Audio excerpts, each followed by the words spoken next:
Hi guys, we've been solving 3x3 systems, and in this video we're going to look specifically at, well, how do we recognize when a system maybe has no solutions or could possibly have infinitely many solutions, and how we notate that. So we're going to take a look at a couple of systems here. I'm not going to tell you which one has infinitely many, which one has no solutions, but we're just going to go ahead and start with this one on the left here, selecting a variable to eliminate from all three of our equations here. So in terms of which variable would be easy to eliminate, I feel like looking at these y's right here, this would be a really easy set of coefficients to work with. As a matter of fact, before I do that, I'm going to just go ahead and write 1, 2, and 3 over here to stay organized. Okay, so let's do this. Let's take equation 1 and 3, setting them up first, just because I notice my y's are going to cancel very easily. So remember that we rewrite the equations over here. We're just trying to stay organized. 3x minus y minus 4z equals -2. And in this case, why don't we scale our top equation by a -1? That way we get our y to be positive and cancel out with a -y in the second equation. So again, we're going to bring this down here. I suppose we get a new system. This would become -x plus y plus z equals -5. And we get still 3x minus y minus 4z equal to -2. So summing these, we get our y's to drop. It looks like we get left with 2x, okay? And then here we would get left with minus 3z, and this would equal -7. So again, remember that we box these. Now that was with equations 1 and 3. Now I certainly have to choose 2 other equations to work with besides 1 and 3 and still eliminate my y's. So in this case, just to keep it simple, I'm going to opt to work with my first and second equation, just because working with my first equation and my last equation is already done, and working with my second equation and my third equation is kind of the same thing as working with my first and my second.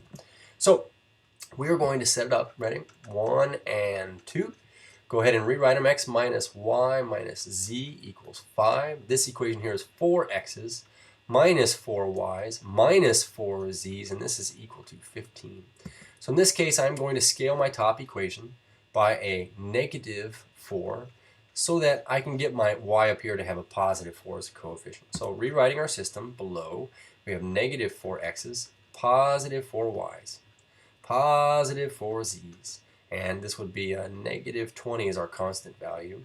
Suppose we have 4x minus 4y minus 4z is equal to 15. So I want you to notice something happens when we add these together. Certainly we wanted to cancel the y's, and they certainly do eliminate, but I want you to notice also that our x's are eliminated, that our z's are eliminated, and when one questions what the value of the left side is here, because nothing is left there, remember that we should write something that has a 0 value. So 0 is equal in this case to -5. Now, when one steps back and kind of considers this, last time I checked, 0 does not equal -5. So remember that we put a slash through this equal sign to give this indication. And what I want to indicate is that if you ever end up with a situation where all of your variables drop, I'm going to tell you right now that it's either no solutions or infinitely many solutions. And in this case, we're going to write no solutions. Okay, an inconsistent system, because we got left with, simply put, a false statement. Okay, so down here on our paper it says, how can we tell if a system has no solutions? We're going to say all variables eliminate. So all variables drop out and leave a false statement. Okay, so if you made a conjecture, you already heard me say if all your variables drop, you have no solutions or infinitely many solutions. The no solution case arises when we end up with a false statement here. You might be able to conjecture then what's going to happen when we have infinitely many solutions. We still drop the variables, but perhaps we get left with an always true statement. So really quickly, let's take a look at this second system here. We're going to rip it apart. And this one's really cool because I want to indicate something here. The x is missing from one of your equations. There's no rule that says every equation has to have an x and a y and a z. We put a blank there to take its place if there's nothing there, but the fact is, because this last equation already is lacking an x, what I'm going to tell you is, well, then I'm going to choose to eliminate my x's, and I'm actually going to put a box around this last equation right now. Because right now, this would be a system, a 2x2 system equation that we could use. We just need to come up with one more equation that has just y and z in it, and the way we're going to do this is we're going to work with our first and second equation here, canceling out our x's. Okay. So again, if something's already missing, then box that equation because you already have a 2 or a 1 variable equation, and then we can just continue to eliminate that variable with the other 2 equations here. So again, without beating around the bush, we'll go ahead and write out our equations. Negative x plus y plus z equals 3 is our first equation. X plus y plus 3z is our second equation. And we do not need to scale either of these equations. Our x is already dropped, which was the variable we were trying to eliminate. So we look at this, and I suppose we get 2 y's left over. It looks like 5 z's left over, and we get 8 as our constant here. What I'm going to do then is set this up as a 2 by 2 system right off on the side. And we're going to take a look at what happens here. So our first equation that we have is 3y plus 6z equals 12, and 2y plus 5z equals 8.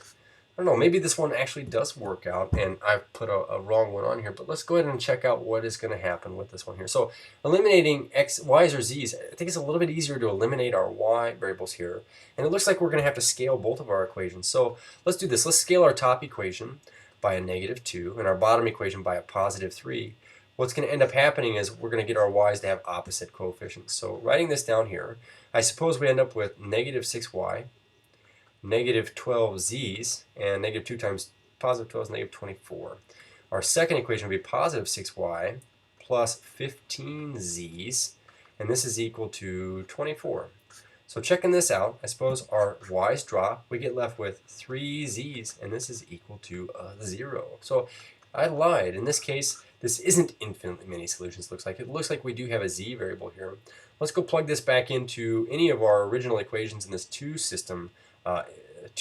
by 2 system. So I'm going to opt to put this back into, let's see, how about this one right here, 2y plus 5z equals 8, just because easier to solve for y. So 2y plus 5z equals 8. Since I've written that out now, I can go make my substitution. So 5 times 0 equals 8. That means this drops out, and we get 2y equals 8 if and only if y equals 4. So I'm going to box this. And now we have the ability to go back and solve for x. And I'm going to do this in the second equation just because this x has the nicest coefficient. So again, write out the equation, x plus y plus 3z is equal to 5. And we're going to go substitute in the values that now we know. So we have y and we have z. Still equal to 5. Our y value has a value of 4. Our z value has a value of 0. So we actually get x plus 4 plus 0 equals 5. This means that subtracting our 4 here, we get x is equal to 1. So this just makes me a liar. This means that we do actually get a solution here. And maybe something I want to switch out for the future. So thanks for working through this one with me. One thing I do want to indicate, though, is this. And this is what we're going to mark down here. How can we tell if a system has infinitely many solutions? I'm going to type it this time. All variables will drop out and leave a true statement. For example, 0 equals 0 or 5 equals 5. So when we talk about infinitely many or no solution systems, we're looking for systems where all the variables drop. And in those cases, you just need to ask yourself, am I being left with a true or a false statement to determine whether or not you have infinitely many or none. Cheers.